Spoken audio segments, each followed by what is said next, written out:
to the National Disability Insurance Scheme and claims it's out of control. Some people on the NDIS are receiving as much as $2 million worth of services every year. And that's just for an individual. At the current rate, the cost of the NDIS will reach almost $100 billion within a decade. It already costs more than Medicare and will soon outstrip defence. As such, it's being dubbed a budget black hole. A review last year called for a total rethink of the scheme. The reality is the NDIS now has 600,000 participants. Those with autism and developmental delay account for 45% of participants.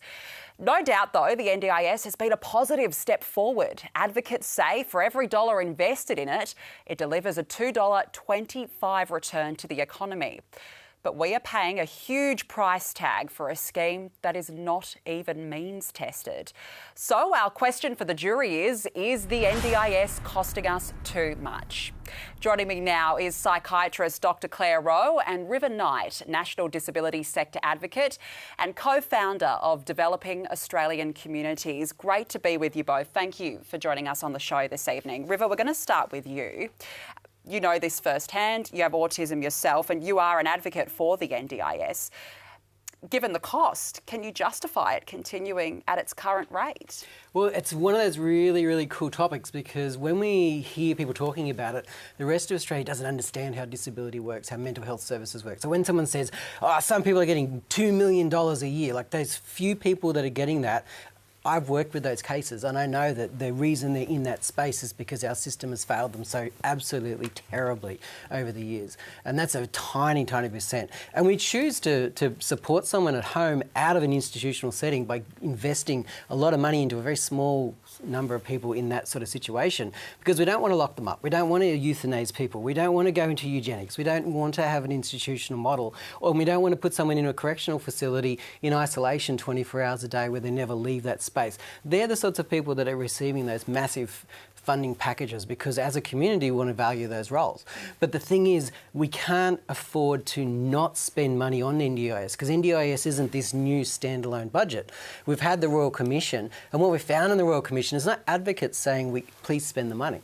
It's not me saying please. What we found is the research tells us that the fact that we don't do a really good job with the NDIS, which is a very different topic, we don't do a very good job with social and welfare services in Australia sometimes, it actually costs us $40 to $50 billion a year, just the effects of abuse, neglect, violence and exploitation. That costs us. So even if we didn't have NDIS funding and we didn't fund the NDIS, we are spending $40 to $50 billion a year on the effects of abuse. And older carers, people who are getting that over 65, who have got an adult with a disability in their home, that's costing us $40 to $50 billion a year in lost revenue and lost economic impact. And that's a lot of money. Yeah. And that's a lot of money. And I think this is a very key point that River makes.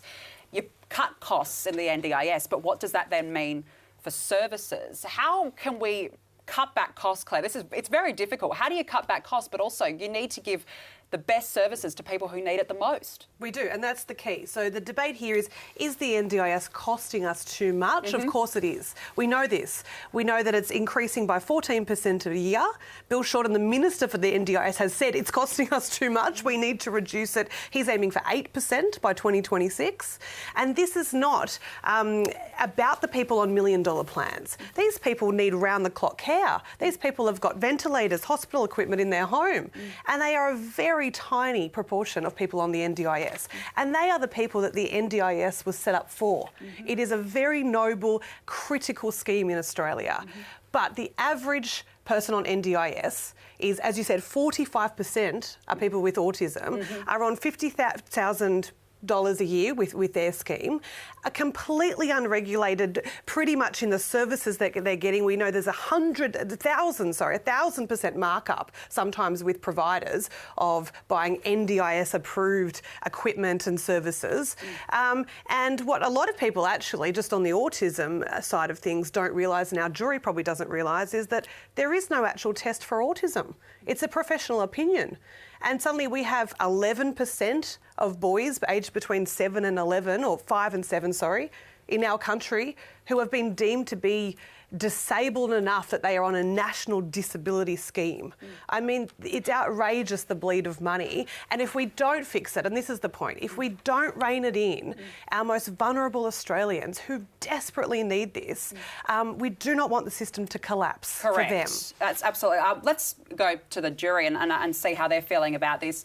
Danny, we'll start with you there in the middle. You've also had a personal experience. You know somebody who is on the NDIS. How has it helped them? But also, do you think that we do need to rein the cost in?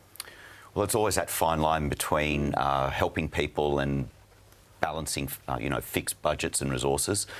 In my case, it was a recent diagnosis of a family member a couple of years ago, quite a young teenager, and the scheme has just enabled him to come out of his shell a little bit, manage his day-to-day where he was struggling at school, and provide his parents with support that they just wouldn't have been able to, deal with, and not even know where to start. And so I think from that perspective, it's been helpful. But again, the cost is an issue. What's the bureaucracy involved in running this scheme? Is that blowing out?